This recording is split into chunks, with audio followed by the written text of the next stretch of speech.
क्या आपने कभी सोचा है कि भगवान गणेश जी का असली सिर कहाँ है? क्या सचमुच आज भी वो सिर इस धरती पर किसी रहस्यमयी जगह में सुरक्षित रखा गया है? और क्या आप जानते हैं कि जब कलयुग का अंत होगा, जब इस संसार पर अधर्म और अराजकता का राज होगा, तब गणेश जी अपने अब तक के सबसे भयानक अवतार के साथ प्रकट होकर दुनिया को बचाने में भगवान कल्कि की मदद करेंगे। हम सभी ने बचपन से गणेश जी को विघ्नहर्ता, मंगलकर्ता और सुखदाता के रूप में देखा और पूजा है, लेकिन क्या यही उनका पूरा स्वरूप है?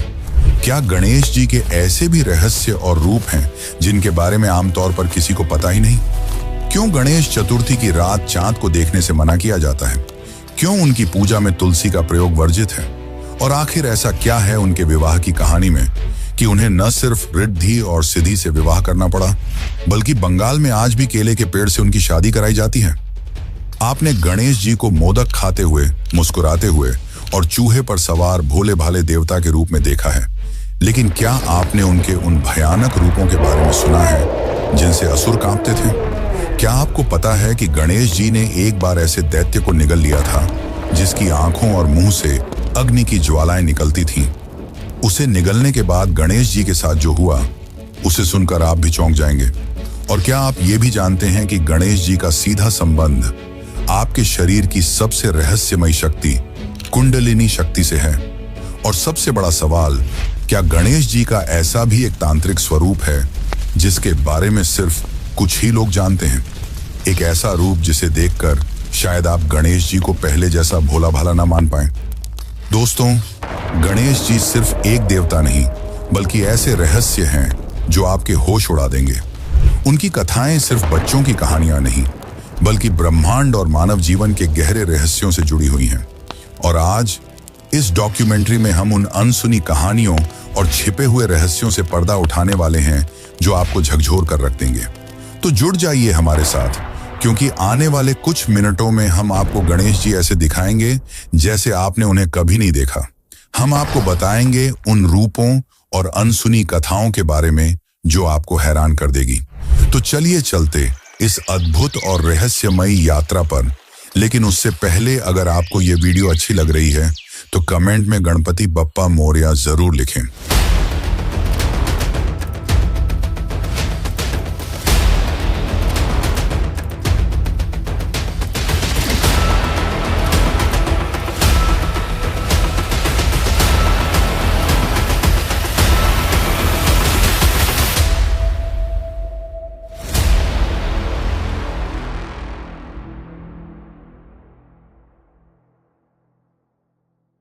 समय की धारा हमेशा आगे बढ़ती रहती है, लेकिन हमारे शास्त्रों ने पहले ही इस प्रवाह का अंत और उसकी भयानक तस्वीर हमारे सामने रख दी थी।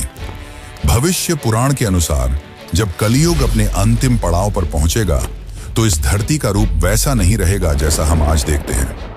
नदियां सूख जाएंगी, खेत बंजर हो जाएंगे और इंसान की भूख इतनी बढ़ जाएगी कि वह अपने ही भाई के मांस तक को खाने पर मजबूर हो जाएगा। समाज में छल और धोखा आम बात होगी। सगे संबंधी एक दूसरे के विरुद्ध खड़े होंगे और माता पिता का सम्मान करने के बजाय लोग उन्हें बोझ समझेंगे। धर्म और सत्य की बात करने वाले उपहास का पात्र बनेंगे और अधर्म का परचम हर ओर लहराएगा। चारों ओर अराजकता, युद्ध, लालच और क्रूरता का बोलबाला होगा।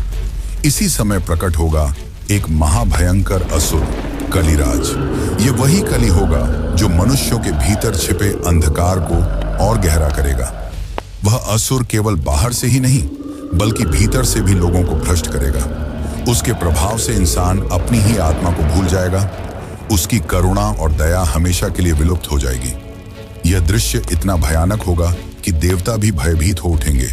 लेकिन यहीं पर आरंभ होगा एक नए युग का संघर्ष। शास्त्र कहते हैं कि जब कलयुग अपने चरम पर होगा, तभी विष्णु का 10वां और अंतिम अवतार कल्कि प्रकट होगा।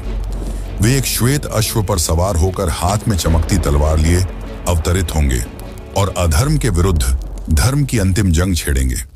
किंतु सबसे चौंकाने वाली बात यह है कि इस युद्ध में कल्कि अकेले नहीं होंगे। उनके साथ एक और दिव्य शक्ति प्रकट होगी, स्वयं गणेश जी अपने रहस्यमयी अवतार धूमकेतु के रूप में। धूमकेतु गणेश एक ऐसा रूप जिसकी कल्पना करना भी हमारे लिए कठिन है। उनका स्वरूप धुएं और अग्नि से भरा होगा। वे एक तेजस्वी नीले घोड़े पर सवार होकर आएंगे। उनकी आंखों में दहकती ज्वालाएं होंगी और उनके चारों ओर ऐसा प्रकाश फैलेगा मानो स्वयं ब्रह्मांड जल रहा हो। यह धूमकेतु अवतार कल्कि के साथ मिलकर असुर कली और उसके अनुचरों का संहार करेगा। यह कोई साधारण युद्ध नहीं होगा, बल्कि वह अंतिम महासंग्राम होगा। भगवान गणेश, जिन्हें हम मोदक प्रिय, सरल और प्यारे स्वरूप में जानते हैं, वे उसी गणेश का भयंकर और अग्नि से लिपटा हुआ धूमकेतु रूप बनकर कली जैसी ताकत को समाप्त करेंगे, जिसके बाद इस धरती पर एक नए युग की स्थापना होगी। तो सोचिए, वो गणेश जी जिन्हें हम बच्चे की मासूमियत और माता पार्वती के दुलारे रूप में देखते आए हैं, वही गणेश जी भविष्य में प्रकट होकर इस सृष्टि के उद्धारक भी बनेंगे। यही है कलयुग का सबसे बड़ा रहस्य और यही है गणेश जी का भविष्य का अवतार धूमकेतु। लेकिन यह आगे की कहानी है और अधूरी भी, क्योंकि गणेश जी का यह पहला भयानक रूप नहीं है।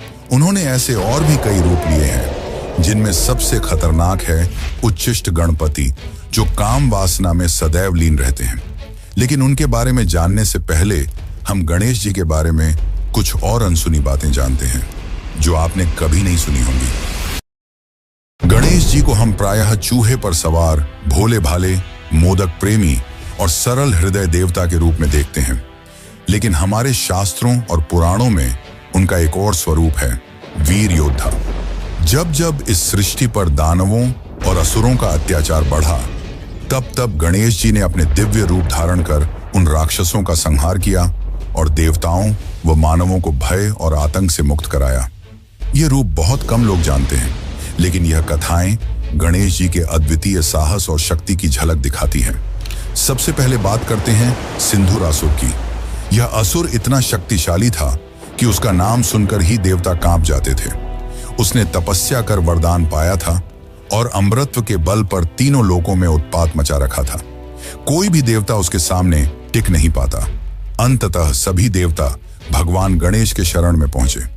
गणेश जी ने उस समय मोरेश्वर रूप धारण किया, 6 हाथों वाले मोर पर सवार। उन्होंने सिंधुरासुर के साथ भीषण युद्ध किया और उसके उदर को फाड़कर उसमें छिपा अमृत बाहर निकाल दिया। जब अमृत नष्ट हुआ, तब जाकर सिंधुरासुर का आतंक समाप्त हुआ। यह वही कथा है जिसके बाद महाराष्ट्र में मोरेश्वर मंदिर की स्थापना की गई। इसके बाद आता है मत्सरासुर, मत्सर यानी ईर्ष्या, और यह असुर उसी भाव का प्रतीक था। वह देवताओं से इतना ईर्ष्यालु था कि पूरी सृष्टि पर शासन करना चाहता था। तपस्या कर उसने वरदान पाया और फिर अहंकार में चूर होकर तीनों लोकों पर अधिकार जमाने निकला। देवता भयभीत होकर गणेश जी की शरण में पहुंचे। तब गणेश जी ने वक्रतुंड अवतार धारण किया, विशाल स्वरूप, हाथों में अस्त्र शस्त्र। उन्होंने मत्सरासुर और उसके दोनों पुत्रों का वध कर दिया और संसार को ईर्ष्या और घमंड के बोझ से मुक्त कराया। यह कथा हमें यह भी सिखाती है कि ईर्ष्या चाहे असुर की हो या इंसान की, उसका अंत विनाश ही होता है। लेकिन इन सब में सबसे अद्भुत कथा है अनलासुर की। यह असुर इतना भयानक था कि उसकी आंखों और मुंह से ज्वालामुखी जैसी आग निकलती थी। उसके सामने कोई भी जीव टिक नहीं पाता, क्योंकि जो भी उसके पास आता वह उसकी अग्नि से भस्म हो जाता। देवता भयभीत होकर गणेश जी को पुकारते हैं। तब गणेश जी ने अपनी शक्ति से एक विराट रूप धारण किया, इतना विशाल कि उनका स्वरूप आकाश को छूने लगा। उन्होंने अनलासुर को युद्ध के लिए ललकारा। भीषण युद्ध के बाद जब कोई उपाय नहीं बचा, तो गणेश जी ने अपने दिव्य शरीर से अनलासुर को पूरा निगल लिया। लेकिन जैसे ही उन्होंने उस अग्नि से भरे असुर को निगला, वैसे ही गणेश जी का पेट भीतर से जलने लगा।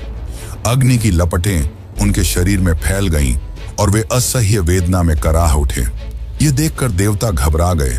तब सभी देवताओं ने उन्हें शीतलता पहुंचाने के लिए उन्हें दूर्वा घास अर्पित की। जैसे ही गणेश जी ने दूर्वा घास ग्रहण किया, उनकी पीड़ा समाप्त हो गई और तभी से गणेश जी को दूर्वा चढ़ाने की परंपरा शुरू हुई।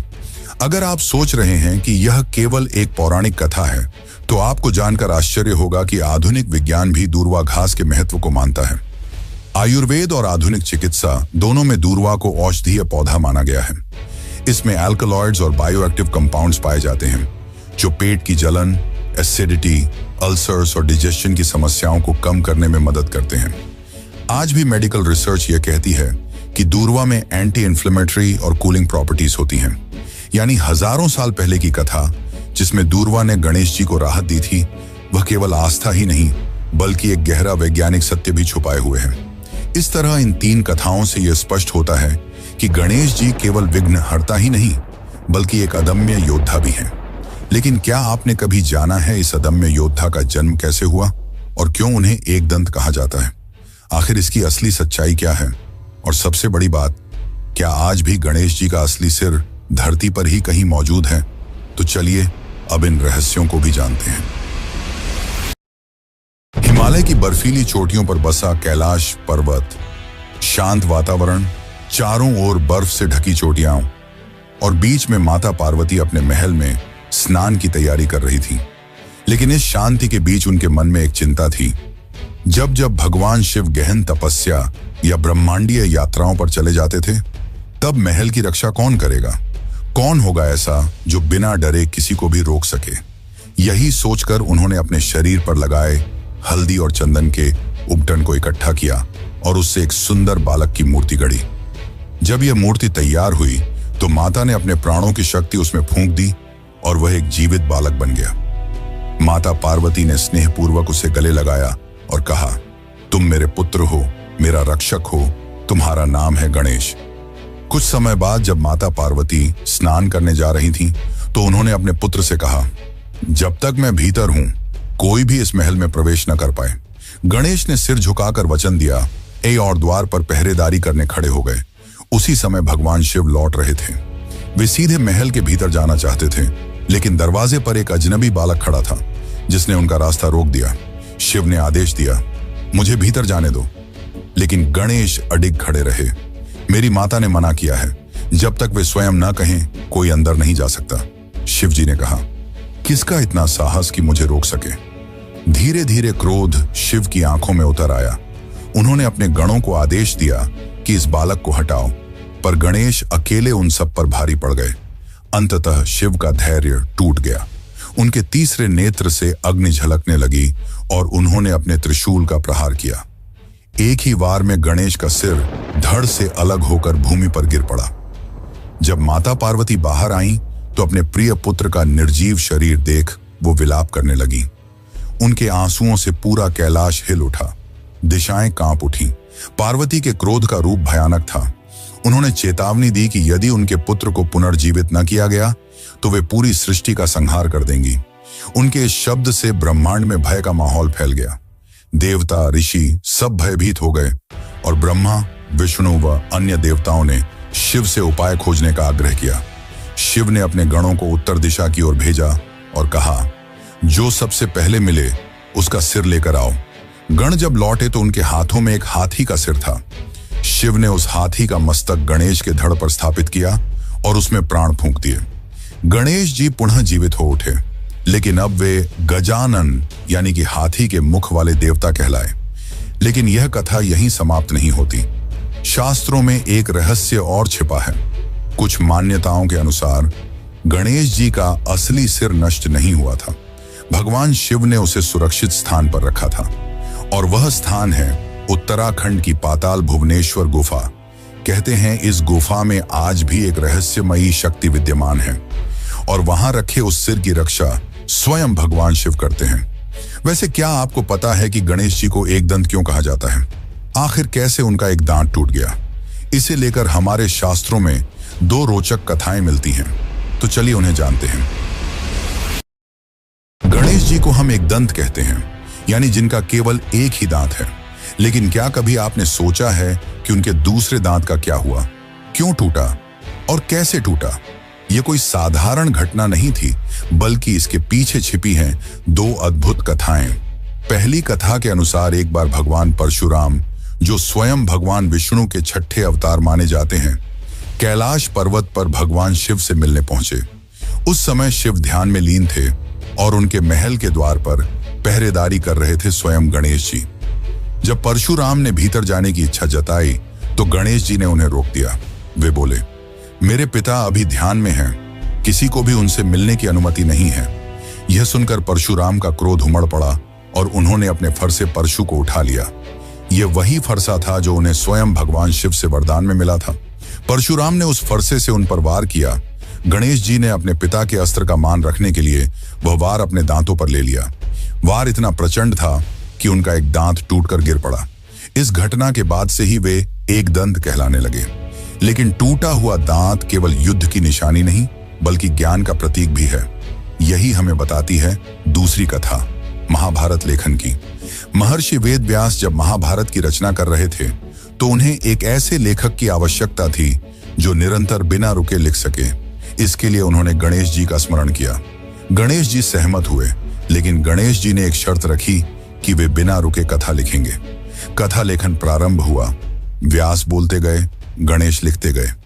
उनकी कलम मोर के पंख से बनी थी और लगातार लिखने की वजह से वह बार बार टूट रही थी, जिससे परेशान होकर गणेश जी ने अपना एक दांत तोड़ लिया और उसी को ही कलम बना लिया और उसी से उन्होंने संपूर्ण महाभारत लिख डाली। वह ग्रंथ जिसे पंचम वेद कहा जाता है और जो लाखों श्लोकों में संपूर्ण मानवता का दर्पण है। वैसे क्या आपको पता है कि गणेश जी ने आजीवन ब्रह्मचर्य रहने का निश्चय किया था, लेकिन फिर ऐसा क्या हुआ कि उन्हें रिद्धि और सिद्धि से विवाह करना पड़ा?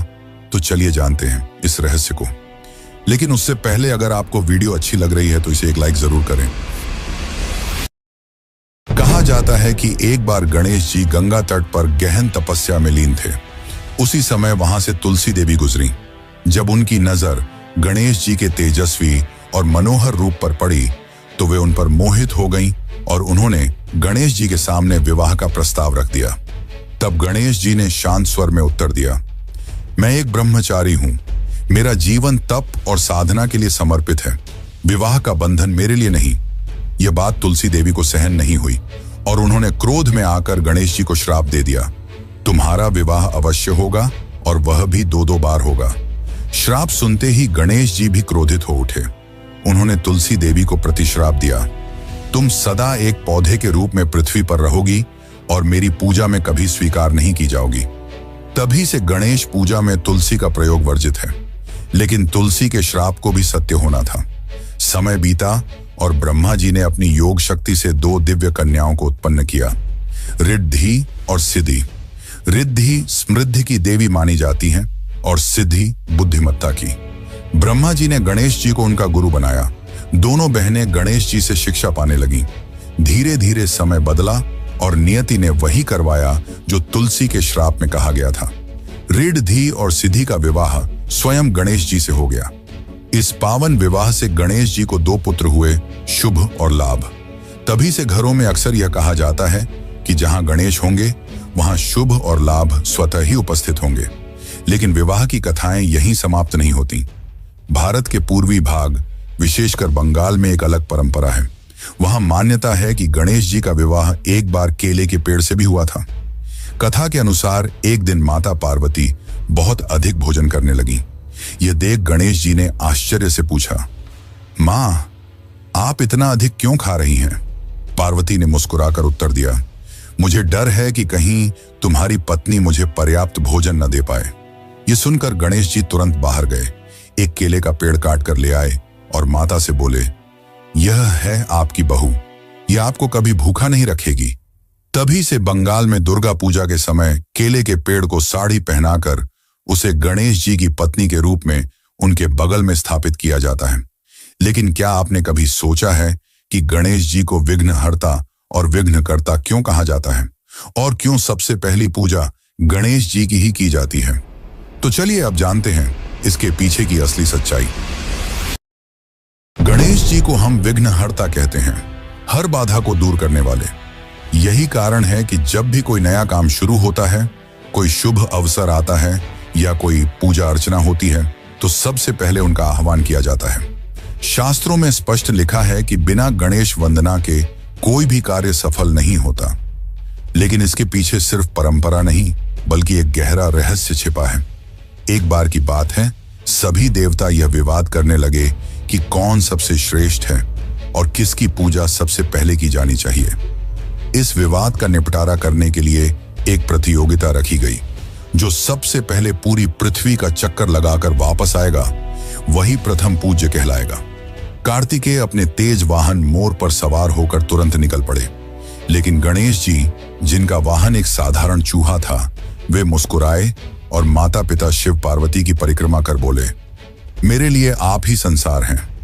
उनकी बुद्धिमानी और भक्ति देखकर देवताओं ने स्वीकार किया कि गणेश जी ही प्रथम पूज्य हैं। तभी से हर पूजा की शुरुआत उन्हीं के नाम से होती है। पर गणेश जी का स्वरूप केवल विघ्नहर्ता तक सीमित नहीं है, वे उतने ही विघ्नकर्ता भी हैं। जब हम धर्म और सद्गुणों की राह पर होते हैं तो वे हमारे सारे अवरोध मिटा देते हैं और हमारी यात्रा सरल बना देते हैं। लेकिन जब हम गलत राह पर चलते हैं, जब हमारे कदम पाप, छल या अन्याय की ओर बढ़ने लगते हैं, तब वही गणेश हमारे मार्ग में विघ्न खड़े कर देते हैं। वे रुकावटें, जिन्हें हम अक्सर बदकिस्मती समझ बैठते हैं, दरअसल उनके संकेत होते हैं कि हम गलत रास्ते पर हैं। सोचिए, अगर हमें कभी कोई कठिनाई ही न मिले, अगर हर राह इतनी आसान हो कि हम चाहे जैसे भी जिएं, तो शायद हम गलतियों से कभी न रुकें। गणेश जी का विघ्नकर्ता रूप हमें रुकने पर मजबूर करता है, सोचने का अवसर देता है और सही दिशा की ओर मोड़ देता है। यही कारण है कि उनकी पूजा सबसे पहले होती है, क्योंकि वे ही तय करते हैं कि आगे बढ़ने वाला मार्ग शुभ है या अशुभ। तो मित्रों, जब अगली बार आपके जीवन में अचानक कोई रुकावट आए, तो उसे सिर्फ बदकिस्मती मत समझना। हो सकता है वो गणेश जी का आशीर्वाद हो, जो आपको गलत दिशा से हटाकर सही राह दिखा रहा हो। यही गणेश जी का असली वरदान है। वे हमारे विघ्न भी हैं और हमारे उद्धारक भी। लेकिन क्या आपको पता है कि गणेश जी ने एक ऐसा रूप भी लिया था जो सदा काम वासना और स्त्री संबंध में लीन रहते थे? लेकिन आखिर ऐसा क्यों? गणेश जी को हम सब ने हमेशा विघ्नहर्ता, बुद्धि और समृद्धि के देवता के रूप में जाना है। लेकिन क्या आप जानते हैं कि गणेश जी का एक ऐसा रूप भी है जिसे देखकर कई लोग चौंक जाते हैं? वह रूप है उच्छिष्ट गणपति। यह स्वरूप साधारण पूजन का हिस्सा नहीं है, बल्कि तंत्र, अघोर और गुप्त साधनाओं से जुड़ा हुआ है। कथाओं में वर्णन है कि उच्छिष्ट गणपति को ऐसा स्वरूप माना गया है जिसमें वे सदैव काम वासना और स्त्री संबंध में लीन रहते हैं। उनकी मूर्तियां अक्सर उन्हें एक स्त्री के साथ गहन आलिंगन में दिखाती हैं। सवाल उठता है, आखिर वह गणेश, जो विवेक और संयम के देवता माने जाते हैं, उन्होंने ऐसा रूप क्यों धारण किया? तांत्रिक मान्यताओं के अनुसार इसका रहस्य और भी गहरा है। यहाँ यह रूप भोग और मोक्ष के मिलन का प्रतीक है। तो सोच कर देखिए, जिस गणेश को हम मासूम, मोदक प्रिय और बाल स्वरूप में देखते हैं, उनका यह भयावह तांत्रिक और रहस्यमय रूप कहीं न कहीं इंसान की आकांक्षा, कामना और मोक्ष की पूरी यात्रा का रहस्य समेटे हुए हैं। लेकिन यह तो बस शुरुआत है। उच्छिष्ट गणपति के असली रहस्य, उनकी तांत्रिक कथाएं और उनका वह अघोरी स्वरूप जो अब तक छुपा रहा है, हम आपके सामने लाएंगे अगली डॉक्यूमेंट्री में। तो तैयार रहिए, क्योंकि अगली बार गणेश जी का यह रूप आपको ऐसे सवालों से टकराएगा जिनके जवाब शायद आपके विश्वास की बुनियाद को भी हिला दें।